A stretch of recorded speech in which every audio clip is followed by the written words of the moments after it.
latest weather, traffic, and news updates online at 560theanswer.com. Now, from the Signature Bank Studios, this is Chicago's Morning Answer with Dan Proft on AM 560. The Answer.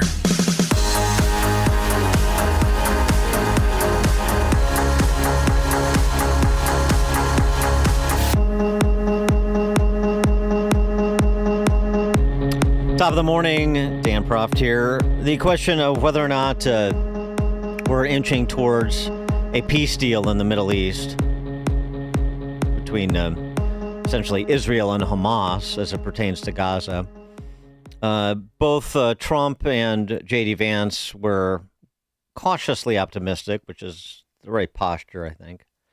Here's what Vance had to say about that on Fox News Sunday. Well, look, we don't want to shut down the government, Martha, but it's really up to the Democrats. Under our system, you need 60 Senate. That's not about the government shutdown, of course. This is what he said about Israel and Palestine and Hamas. But I think the president's optimism is warranted here. I feel more optimistic about where we are right now than where we have been at any point in the last few months. But let's be realistic. These things can get derailed at the very last minute. So while I remain very hopeful, I am cautiously hopeful. I'm going to let the diplomats continue to work on this. But our principle here is very simple. We want all the hostages to come home.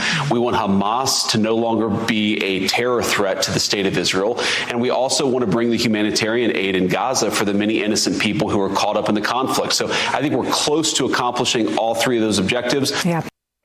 And Bibi Netanyahu was on Fox as well over the weekend, the Israeli PM. And he seemed to basically echo that sentiment without much detail, including the possibility of keeping the door open to allowing Hamas terrorist leaders to walk out that door if a larger peace agreement could be negotiated, consistent with what he outlined when he spoke to the UN, or at least whoever was left in the room at the UN when he spoke last week. Will you agree to amnesty for Hamas? Well, I think the details of this have to be worked out. But in previous statements, I said that if Hamas leaders, for example, are escorted out of the country, if they finish the war, release all the hostages, we let them out. That is something that I've said in the past, but it has to be worked out. All of that, I think, is part of the plan. I'm not going to preempt it because we're having these discussions exactly right now. Mm-hmm. And to those Western nations who have been less constructive, Western nations not named the United States, basically, who have been less constructive, it's important to remind ourselves what Bibi had to say last week in that UN address I mentioned.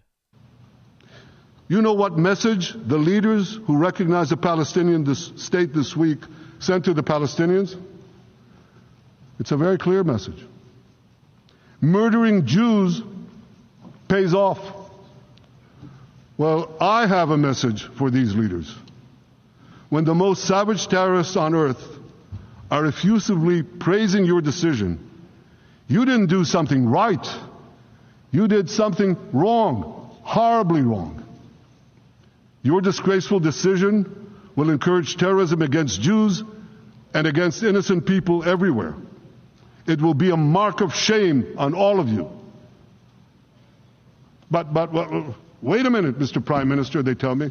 Wait a minute. We believe in a two-state solution where the Jewish state of Israel will live side by side in peace with the Palestinian state. There's only one problem with that. The Palestinians, they don't believe in this solution. They never have. They don't want a state next to Israel. They want a Palestinian state instead of Israel. And that's why every time they were offered a Palestinian state, but were required to end the conflict with Israel and recognize the Jewish state, every time, over the decades, they turned it down. And that is why every time they were given territory, they used it to attack us. In fact, they effectively had a Palestinian state in Gaza. So what did they do with that state? Peace? Coexistence? No. They attacked us time and time again. Yeah, the inconvenient history of the Palestinians in that region. For more on this, pleased to be joined for our weekly conversation with Stephen Bucci. Served America for 3 decades as an Army Special Forces officer and top Pentagon official. Now a visiting fellow of Heritage Foundation's Allison Center for Foreign Policy Studies. Stephen, thanks for joining us. It's always good to speak with you. So are you cautiously optimistic, or is this sort of just blindly optimistic without much realistic chance to be optimistic, if that makes sense? You always want to try and be optimistic with these things, but as Prime Minister Netanyahu pointed out, they're not dealing with normal folks here as far as the negotiation. The Hamas leadership really isn't looking for a true political compromise, which is what's necessary here. They're looking for a victory and the annihilation of the Jews. And that's not going to happen. The Jews they don't care who else agrees to it. They're not going to agree to it. And they're going to go down swinging. And I put my money on them. But, whether we'll get peace out of this negotiation, I'd like to say that the Hamas leaders value their own lives enough. They don't value the lives of their own families or any of their constituents, but they value their own lives enough to maybe try and cut a deal here and maybe survive. Because otherwise the Israelis are going to find them and they're going to kill them all.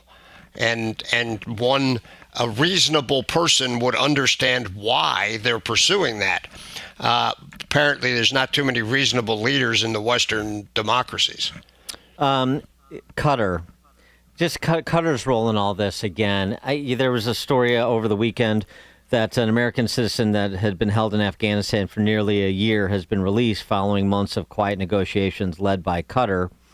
Amiri, detained in Afghanistan December of 2024, freed Sunday, now en route back to the United States, made possible by the efforts of Qatari diplomats. That's the message.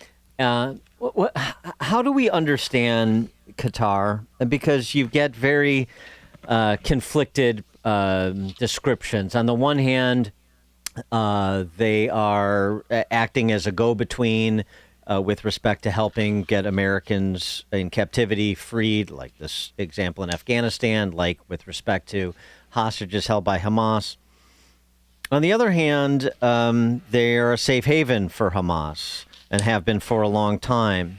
And the money that comes from the Qataris to, say, American universities that now have a footprint in Qatar. My alma mater, Northwestern, does. Texas A&M does. Carnegie Mellon does. Actually, Virginia Commonwealth does for their art and design program. And there's different perceptions about that, too. Is this the Qataris trying to modernize and provide access to higher quality education, including to women, and this is getting buy-in from American universities? Or is this just sort of, academia washing for the Qatars, flush with oil money to expand their influence and standing and business interests in the West? Who are these guys? How should we understand them? Well, they're all of the above. Unfortunately, they have for a long time kept a foot on either side of the reasonable part of the world and the radicalized Islamist part of the world. And because they have the money they do, and because they cut really good deals with people, they have managed to stay connected to the moderate Western world, including having an American military base there. But at the same time, they're supporting people like Hamas. They have all along the way tried to fund these groups while at the same time saying, we'll try and talk them into being, moderate now, and which is, sort of a fool's game from our standpoint. It seems to be working really well for Qatar. They're eating at both ends of the sandwich there, so. Do we call the question on them and make them choose which side of the line they're going to stand, or is it enough in our interests that it makes sense to, allow for universities to establish footprints, to do business with them. I mean, there's reports about Stephen Witkoff's family, like his son, soliciting the Qatari Sovereign Wealth Fund for basically for real estate development deals. The Trumps, the plane. I mean, the plane they want to give to Trump for Air Force One to our government for Air Force One. I mean, all that stuff. Do we draw a red line with them, or do we say this sort of transactional relationship is in enough of our best interest to stay the course?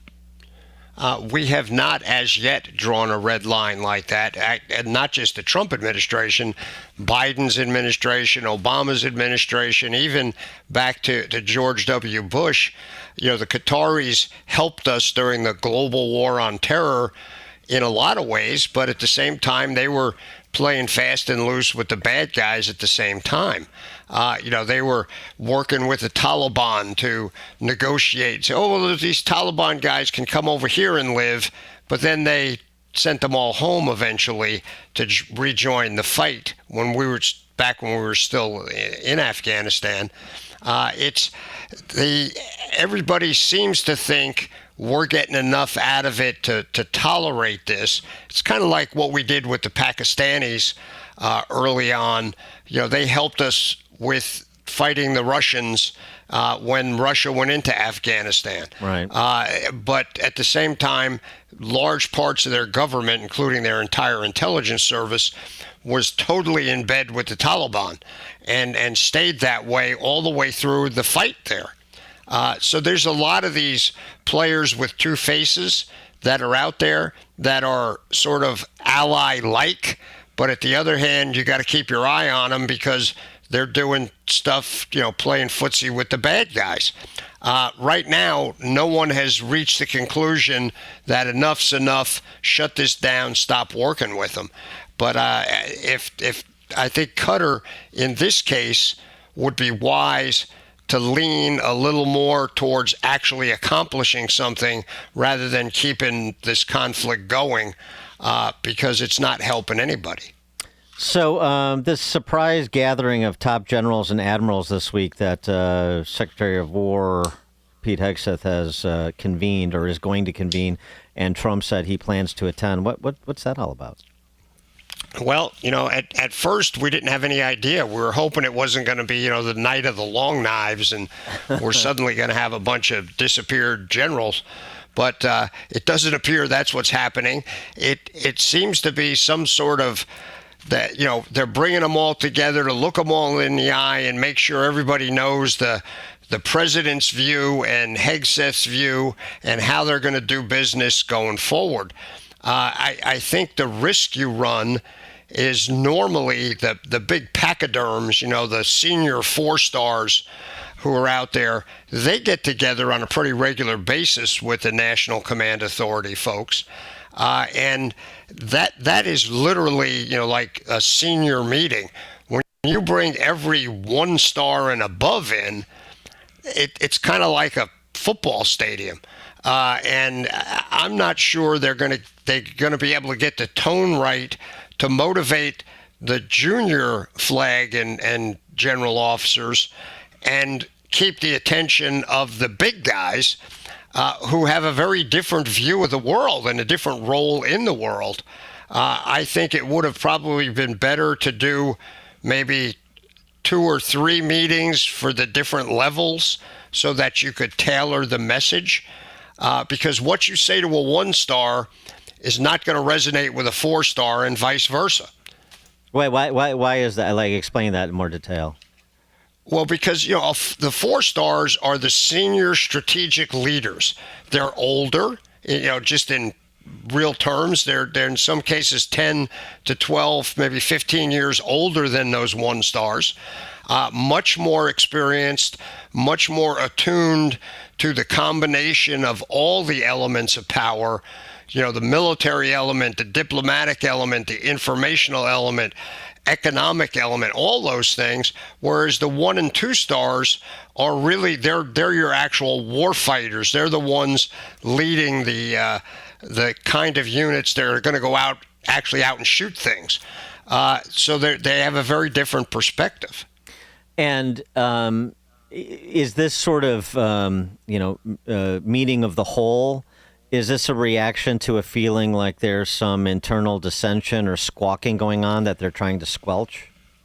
It appears, that was my original thought. If they're just bringing all these guys in to, take them to the woodshed, that's probably not going to be terribly effective.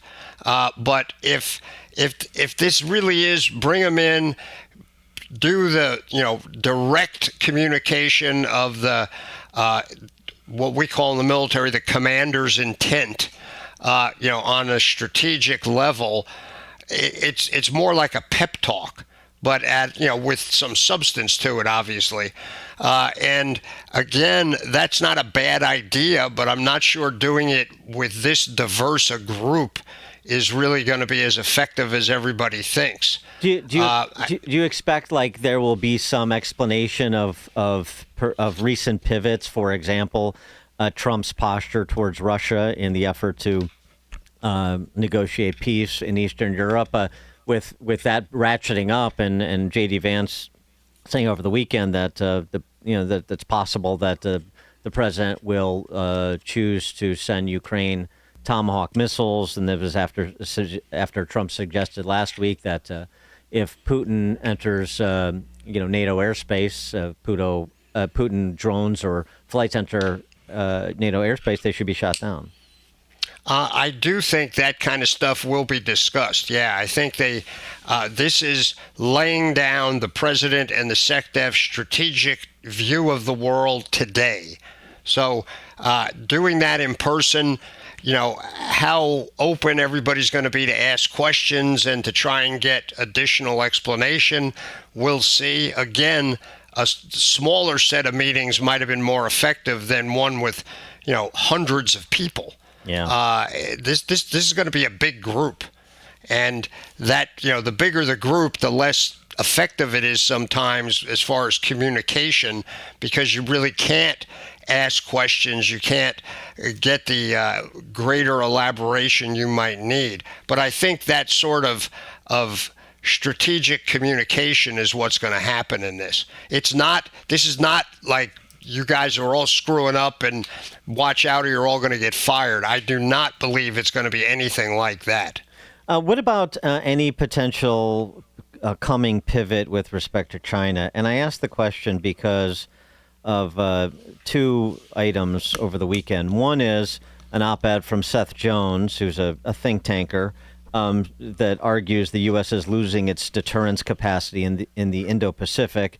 That coupled with the story about the forthcoming meeting between Xi and Trump, in which Xi is going to pursue getting a concession from Trump to oppose Taiwan independence. If they've made those decisions already, not necessarily the ones that mentioned by that article, but any change, if that decision is made, this would be a good time to communicate it. Especially if it's a big pivot in a very different direction, and those mentioned would be pretty significant changes, then that would be something that would be worthwhile to communicate directly. But I'm concerned if they do that, boy, and somebody walks out and the first knucklehead who calls his buddy the reporter to report it, then there could be a giant, witch hunt to try and find out who leaked it. Stuff in this big a meeting, that kind of stuff doesn't stay quiet very long. So unless that's the purpose, you get it out to everybody, and then you say, yeah, if you want to talk about this, go for it. That can be a technique also.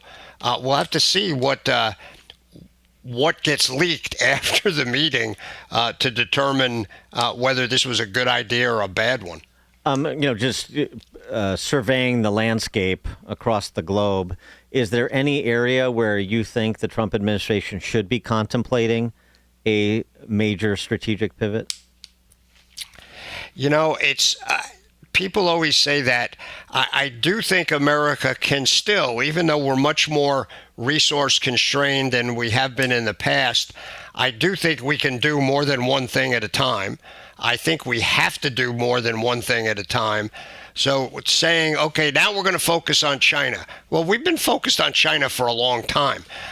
We were fighting active wars in other places, so that appears to get a lot more attention. But in the middle of the global war on terror, it's not like we weren't planning for China to try and take Taiwan, or for North Korea to suddenly decide that they're going to try and take the South again. We do all that at one time. So a lot of that strategic shifting that we talk about, for the most part, is public relations. It's what we tell the public and Congress we're focusing on. And don't get me wrong, we do, there's people do put attention on those, but I don't want any of the listeners to think that right now we're not focusing on China, because certainly we are. So I think in practice, Dan, the difference is not going to be that much. In public rhetoric, it might be significant. So we'll see. Stephen Bucci served America for 3 decades as an Army Special Forces officer and top Pentagon official, now a visiting fellow in the Heritage Foundation's Allison Center for Foreign Policy Studies. Stephen, thank you as always. It's my pleasure. Look forward to talking to you next week. You too, and Stephen joined us on the Turnkey.pro answer line. Hear about the big stories of the day, then talk about them right here on Chicago's Morning Answer on AM 560. The Answer. President Trump has made some pretty amazing claims since he's taken his seat as president. He's delivering on what he promised. On Inauguration Day, Trump's very first declaration was, "The golden age of America begins right now. From this day forward, our country will flourish." Consider this. Since the election, gold has shot up hundreds of dollars per ounce, shattering all-time record highs. Fox Valley Coins does not pretend to know the future, but they do know that if you're buying or selling gold or silver, they are the place to do it. These are some of the top reasons people choose a dealer. You want a national dealer with a local presence you can deal with face-to-face. You want a large selection, the best prices, and great service. You want to walk in with cash and walk out with the best